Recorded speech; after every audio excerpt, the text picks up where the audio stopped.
les voyages coutons, c'est avant tout des voyages entre potes avant que ce soit des voyages YouTube, etc. Mais apparemment, c'est plus vraiment le cas, j'ai l'impression. De toute façon, il y a de l'oseille en jeu.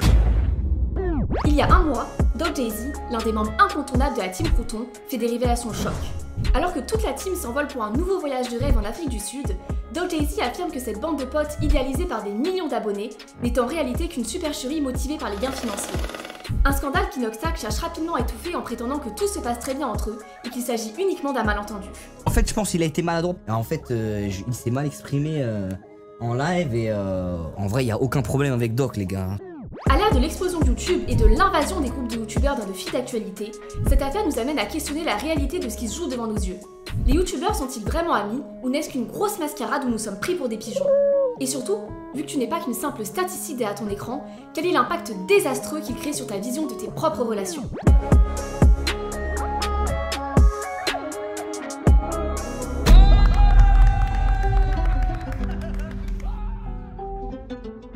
À seulement 24 ans, la youtubeuse Léna Situation défraye la chronique. Elle est la première influenceuse française à être invitée au Met Gala aux côtés de Kim Kardashian, Ryan Reynolds et Rihanna. Elle collabore avec les plus prestigieuses maisons de mode à qui elle rapporte plusieurs millions de dollars et elle fait les gros titres des médias américains jusqu'à figurer dans le classement des moins de 30 ans à suivre absolument selon le mythique Forbes. Au point d'avoir été sacrée influenceuse la plus influente du moment, écrasant ses rivales les plus puissantes du monde comme l'italienne Chiara Ferragni et l'américaine Emma Chamberlain. Le secret de cet exploit? La proximité inégalable qu'elle crée avec son public dans ses mythiques vlogs toutes. Un concept simple et qui pourtant cartonne chaque été, jusqu'à voir des rumeurs de diffusion sur Netflix courir sur Twitter et être à l'origine d'une nouvelle série organisée par Vogue nommée Vlog. Pendant un mois entier, elle publie une vidéo par jour où on peut la suivre dans son quotidien, sans tabou, démaquillée et en pyjama. Et surtout, où on peut suivre toutes ses aventures avec son groupe d'amis au sein de l'incontournable Hôtel Mafouf, qui n'est autre que chez elle. Pourquoi ce nom? Parce que sa porte est toujours ouverte. Tous ses amis vont et viennent exactement comme à l'hôtel. On les voit cuisiner ensemble, partager des repas et organiser des super soirées pyjama.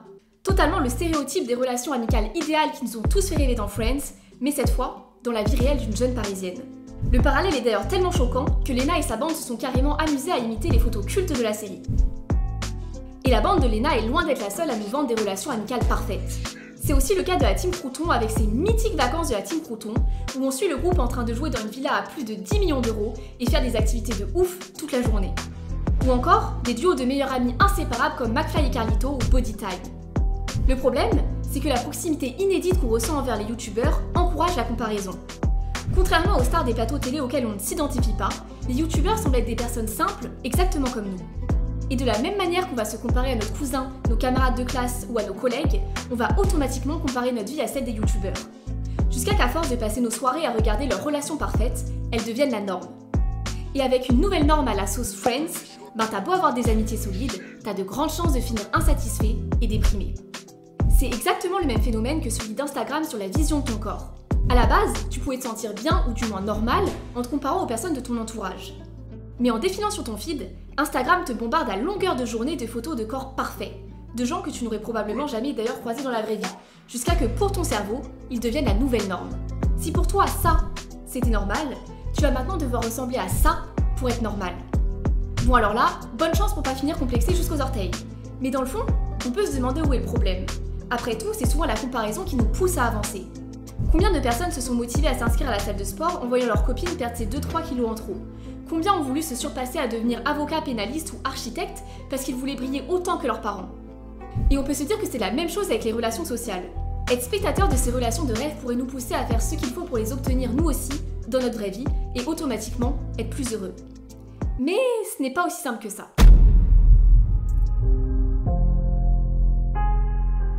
Nous allons enfin vous le dévoiler.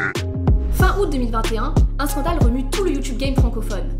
Depuis 2017 et cette fameuse vidéo de présentation, on avait pu assister à la naissance du premier collectif de youtubeurs regroupés dans leur QG au sein de la Redbox. Il était composé de 5 grosses têtes. Amixem, Matsu, Joyka, Neoxy et Vodka qu'on pouvait suivre dans plusieurs vidéos chaque semaine en train de s'éclater dans des jeux totalement incongrus ou rigoler ensemble dans des challenges. En gros, une super bande de potes qui se retrouvent chaque jour dans leurs locaux pour s'amuser et travailler ensemble. Franchement, qui ça ne ferait pas rêver? Et le concept a explosé. La Redbox était suivie par des milliers de fans qui enviaient leur amitié et leur répétaient chaque jour à quel point ils étaient chanceux.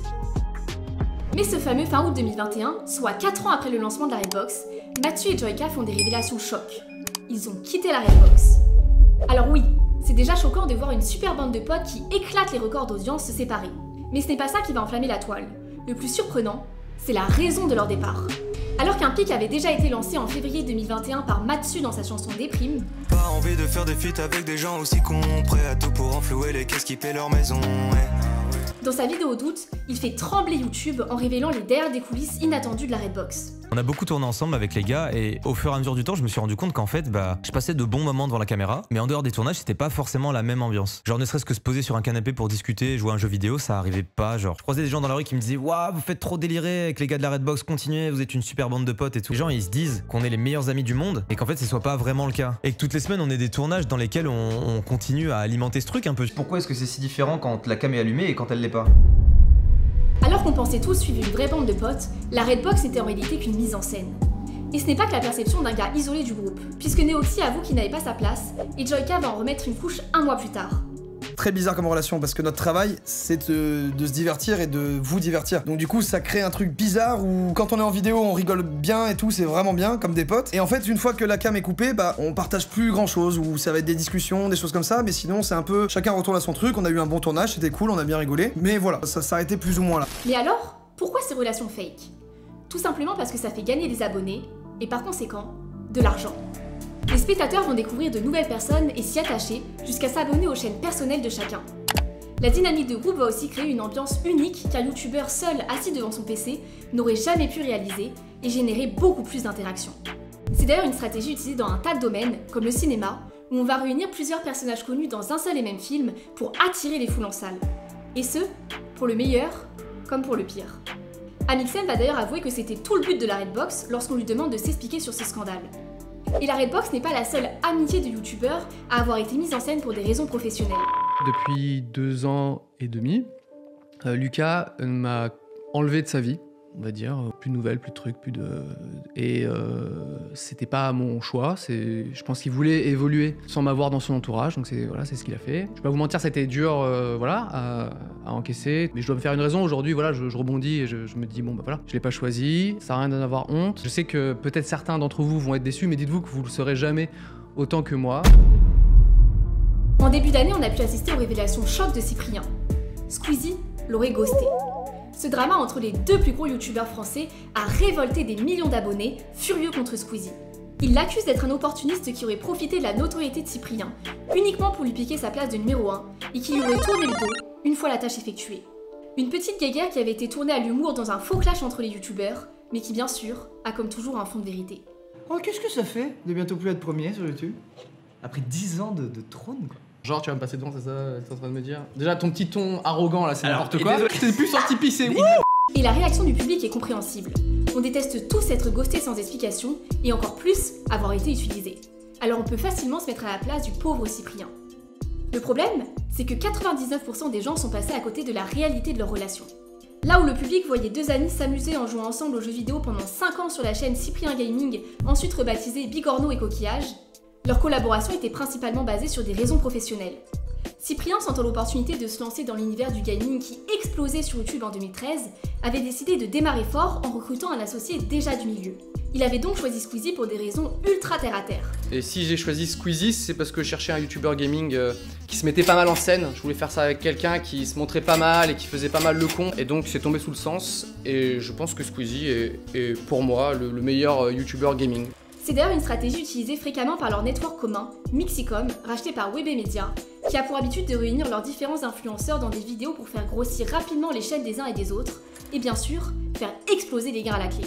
En réalité, la chaîne Cyprien Gaming avait été créée spécifiquement pour faire des opérations commerciales pour des jeux vidéo. Est-ce qu'on peut juste compter sur 15 vidéos combien il y a d'OP? On peut faire ça pour moi? Sur 15 vidéos? OP. Last of Us, OP. NBA 2K, OP. Pas OP. OP. OP pour PlayStation. Battlefield 4, OP. Pas OP. Pas OP. Pas OP. Pas OP. Pas OP. OP. Et c'est OP. Une vidéo sur 2. Et en étant attentif, on peut remarquer qu'en dehors de cette chaîne commune, on voit très peu Cyprien et Squeezie ensemble en vidéo, alors qu'ils réalisent beaucoup de projets de groupe chacun de leur côté. Pendant l'année de pause de leur chaîne en 2017, on peut même voir Squeezie confier qu'il en a marre de se forcer dans des projets où il ne prend aucun plaisir. Ça m'amuse plu. En fait, j'ai tourné, je me suis moyennement amusé et en fait, au montage, c'était désastreux, tu peux rien en tirer. Les gens vont vraiment pas rire et pas passer un bon moment devant la vidéo parce que j'ai moi-même pas passé un bon moment quand je jouais à ce jeu. Dernièrement, j'ai fait des vidéos dans lesquelles même des projets dans lesquels je me suis éclaté comme jamais. Il y a eu le clip avec Maxence, il y a eu la vidéo avec Big Flo Oli, il y a eu la vidéo avec McFly, Carlito et Natou, et ce sont des vidéos que vous avez particulièrement aimé et ce sont des vidéos que j'ai particulièrement aimé faire moi aussi. J'ai juste envie de faire ce que j'aime sur YouTube et sur un an c'est pas ce que j'ai fait. Mais alors, pourquoi tout le monde s'est autant insurgé contre Squeezie?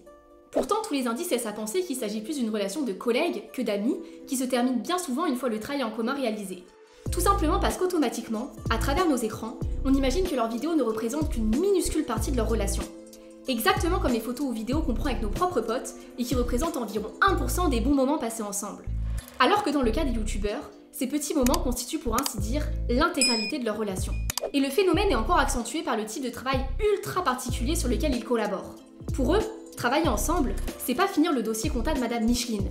Non, c'est rigoler et s'amuser ensemble pour nous faire passer un bon moment avec eux. Alors forcément, à nos yeux, les frontières se brouillent. Et à force de voir tous les youtubeurs faire feat sur feat ensemble au point que ça en devient presque ridicule, on finit par voir le YouTube game francophone comme un monde de bisounours géants, où tout le monde est ami avec tout le monde. Et les conséquences sur notre santé mentale sont désastreuses. La chirurgie des abdominaux. Le mensonge le plus gros du game. Il fallait qu'on en parle. Que certains grands noms du fitness utilisent, voire même des personnalités de télé-réalité. Tu gaines les abdos et tu respires plus. Étape 5, tu mitrailles. Et n'hésite surtout pas à tourner légèrement sur toi-même pendant que tu mitrailles, comme ça parmi la centaine de photos que tu auras prises, tu trouveras forcément celle où tu as l'angle parfait. On l'a vu, la comparaison peut être celle de nous motiver à évoluer. Le problème, c'est qu'ici, tu joues dans une compétition perdue d'avance. Dans la vie réelle, tu ne pourras jamais rivaliser avec les corps parfaits d'Instagram, obtenus à coup de chirurgie, de dopage et de mélange de positions et de lumière idéale. Et c'est exactement pareil avec tes relations. Les youtubeurs te montrent des relations irréalistes, spécialement mises en scène pour te vendre du rêve. Et même quand leurs amitiés sont réelles, tu n'assistes qu'à un best-of des meilleurs moments sélectionnés avec soin. Forcément, en te comparant à ce référentiel faussé, tu te places en position d'échec. Parce que dans la vie réelle, tes amis ne seront pas toujours disponibles. Tu auras forcément quelques malentendus ou désaccords et des moments un peu plus plan-plan. Mais avec ces nouvelles normes à la sauce YouTube, toutes ces fluctuations naturelles ne paraissent plus normales. Quand les réseaux étaient censés nous rapprocher, à cause de la vie idéalisée qui est montrée, ils accentuent en réalité la dévalorisation de soi et le sentiment de solitude. Au point que la solitude touche maintenant 66% des moins de 30 ans. Alors on pourrait dire que la solution pourrait être que les youtubeurs soient plus honnêtes sur leurs relations. Notre référentiel deviendrait plus réaliste et hop, nos problèmes seraient réglés. Mais on peut voir qu'ils sont plutôt réticents à dévoiler la réalité.